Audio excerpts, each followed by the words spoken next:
पितृपक्ष की शुरुआत हो चुके हैं और आज हम आपको गरुड़ पुराण के मुताबिक मृत्यु के बाद आत्मा को किन किन चीजों से होकर गुजरना पड़ता है उसके बारे में बताएंगे। आत्मा सीधे यमलोक नहीं पहुंचती है, उसको 13 महीनों में 13 नगरों का सफर तय करना पड़ता है। इसके बाद ही यमराज कर्मों का हिसाब किताब होता है। आइए जानते हैं मृत्यु के बाद आत्मा को कौन कौन से नगर से होकर गुजरना पड़ता है। पितृपक्ष की शुरुआत हो चुकी है और इन दिनों पितरों के नाम का श्राद्ध और तर्पण किया जाता है। पितृपक्ष में पितर पृथ्वी लोक पर अपने परिजनों के यहाँ आते हैं और श्राद्ध कर्म के बाद संतुष्ट होकर पितर मनुष्य को यश, कीर्ति, वैभव, बल, सुख, आयु, यश, धन और धान्य का आशीर्वाद देते हैं।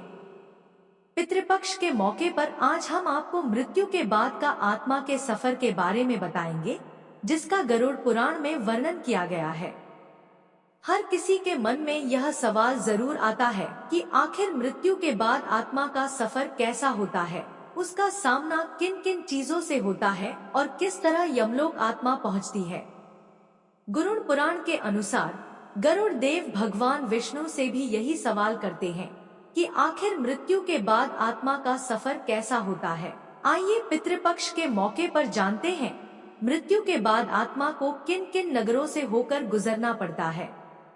गरुड़ पुराण के अनुसार जब गरुड़ देव भगवान विष्णु से आत्मा के सफर के बारे में पूछते हैं, तब श्री भगवान कहते हैं कि मृत्यु के बाद आत्मा का यमलोक तक का मार्ग बड़ा दुख देने वाला है। उस मार्ग में विश्राम के लिए वृक्ष की छाया तक नहीं होती और अन्न जल की व्यवस्था भी नहीं है, जिससे आत्मा की रक्षा की हो सके। साथ ही उस मार्ग में प्रलय काल की भांति 12 सूर्य वहां तपते रहते हैं। उस मार्ग से जाता हुआ पापी मनुष्य कभी शीतल वायु से पीड़ित होता है तो कभी कांटों व विषधर सांपों से पीड़ित रहता है। कभी आत्मा का शेर व कुत्ते भक्षण करते हैं, को कहीं बिच्छू काटते हैं और कहीं अग्नि से जलाया जाता है। आत्मा इन सभी चीजों से गुजरती हुई महाभयानक असिपत्रवन पहुंचता है, जो 2 सहस्त्र योजन लंबा चौड़ा है। वन में कई तरह की परेशानियों से गुजरती हुई आत्मा कहीं अंधकूप नरक में तो कहीं विकट पर्वत पर गिर पड़ती है। इस तरह आत्मा का सफर चलता रहता है और आत्मा का यमलोक तक का सफर 13 महीनों का होता है, जहां आत्मा अलग अलग नगरों से होकर गुजरती है। आत्मा को पहले महीने में यमदूत पाश में बांधकर खींचते हुए पहली नगरी सौरिपुर को जाती है। सौरिपुर में जंगम नाम का राजा राज्य करता है, जिससे आत्मा भयभीत हो जाती है और विश्राम करना चाहती है। इस पुर में आत्मा के जन्म के समय रहे पुत्रादिकों ने जो त्रैपाक्षिक पिंडदान किया, उस अन्नजल को भक्षण करती हुई आगे बढ़ती है। सौरिपुर नगरी से गुजरती हुई आत्मा दूसरे माह में नगेंद्र भवन को जाती है, जहां भयानक वन है, जिसको देख आत्मा बड़े दुख से रोती है। निर्दय यमदूत के पाश से बंधी आत्मा 2 मास तक रोती रहती है। इस नगरी में आत्मा के बांधवों के दिए हुए द्वितीय मासिक पिंड, जल और वस्त्र को भोग यमदूतों के पाश द्वारा आगे जाता है। तीसरे मास में आत्मा गंधर्वपुर नगरी जाती है, जहां तीसरे माह के पिंड को गंधर्वपुर में भोग करती है और फिर आगे का सफर तय करती है। चौथे मास में आत्मा शैलागमपुर नगरी को जाती है, वहां आत्मा के ऊपर पत्थर बरसते हैं। शैलागमपुर नगरी में चतुर्थ मास के दिए हुए पिंड का भोग कर आत्मा यमदूत के साथ आगे का रास्ता तय करती है। आत्मा अपने सफर के साथ 5वें माह में क्रौचपुर नगरी को जाती है। क्रौचपुर नगरी में आत्मा पंचम मासिक पिंड को भोग कर आगे का सफर तय करती है। यहाँ आत्मा 15 दिन रहती है और फिर 15 दिन क्रूरपुर नगरी पहुँचती है।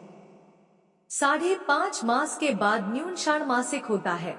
उस समय के उस घट सहित पिंडदान से आत्मा कुछ तृप्त होती है। इसके बाद न्यून षाण्मासिक होता है, जहां परिजनों द्वारा दिए गए पिंडदान और तर्पण से आत्मा कुछ तृप्त होती है। क्रूरपुर नगरी में आत्मा आधे मुहूर्त तक आराम करती हुआ आगे बढ़ती है। इस सफर में यमदूत पाशे से आत्मा की जमीन पर खींचते हुए लेकर जाते हैं। 6वें मास में यमदूत आत्मा को चित्रवन नामक नगरी में लेकर जाते हैं। यहाँ यमराज का छोटा भाई विचित्र राज्य करता है। चित्रवन नगरी में विशालकाय यम के भाई को देख आत्मा भय से इधर उधर भागने लगती है और महावैतरणी नदी के पास पहुँचती है। नदी पार ले जाने के लिए यमदूत आत्मा से कहते हैं कि महावैतरणी नदी में चलाने के लिए हम नाव लेकर तुम्हारे पास आए हैं। अब तुम्हारे पास कोई ऐसा पुण्य हो तो कहो जिससे तुम्हारे आगे का सफर तय हो। तत्व के वेत्ता मुनियों ने दान को वितरण कहा है, जिससे नदी में नाव चल सके, इसलिए नदी का नाम वैतरणी नदी है। अगर तुमने गौ का दान दिया हो तो यह नौका तुम्हारे समीप आएगी, बिना दान यह किसी के पास नहीं आती है। ऐसे वचन सुन प्रेत हाहाकार करने लगती है। अगर आत्मा ने जन्म के समय कोई दान नहीं किया होता है तो पापी जीव वैतरणी नदी में डूब जाती है। तब जैसे माँ सहित मछली फंसाने वाले कांटे में फंसाकर मत्स्य को खींचते हैं, उसी प्रकार उस आत्मा के मुख में शूल छेद कर उसको आकाश में रहने वाले यमदूत वैतरणी नदी के पार ले जाते हैं। इसके बाद छठे मास के पिंड को भोगकर आत्मा आगे चलती है। फिर भी मार्ग में अत्यधिक क्षुधा युक्त होकर विलाप करती रहती है। 7वें महीने में आत्मा बहवापतपुर को पहुंचती है। यहाँ परिजनों द्वारा दिए हुए सप्तम मासिक पिंडदान को भोग करती है। बहवापत नगरी के बाद आत्मा 8वें महीने में दोखद नामक नगरी में पहुंचती है। उस मार्ग में अवलंब रहित पक्षी की तरह चलती हुई आत्मा को कई कष्ट मिलते हैं। दुखद नगरी में 8वें महीने के पिंड को भोगकर आगे चलती हुई 9वें माह में नानाक्रंद नामक नगरी पहुंचती है। इस नगरी में कई प्रकार के भयानक जीव निवास करते हैं, जिनको देखकर आत्मा शून्य हृदय से दुखी हो जाती है और रोती रहती है। दुखी आत्मा चलती है, 10वें महीने में प्रवेश करती है और सुतप्तवन पहुंचती है। 10वें महीने के परिजनों द्वारा दिए गए पिंडदानादि को भोग करके 11वें मास में रौद्र नामक नगरी को पहुंचती है। रौद्र नगरी में आत्मा पुत्रादि के 11वें महीने के दिए गए पिंड को भोग करती हुई 11.5 महीने में पयोवर्षण नामक नगरी पहुंचती है। पयोवर्षण नगरी के बाद आत्मा 12वें महीने में शीताड्य नामक नगरी पहुंचती है। शीताड्य नगरी में हिम से 100 गुना अधिक शीत पड़ती है, इस वजह से इसे शीताड्य कहा जाता है। इस नगरी में आत्मा ठंड से दुखी तथा क्षुधायुक्त हो चारों दिशाओं की ओर सोचती जाती है कि मेरा कोई बंधु बांधव मुझे दुख से निवृत्त करे। तब यमदूत बोलते हैं कि तुम्हारे पास ऐसे कोई पुण्य है जिससे तुम्हारे दुख दूर हो सके। इस नगरी में आत्मा वार्षिक पिंड को खाकर धैर्य धारण करती है।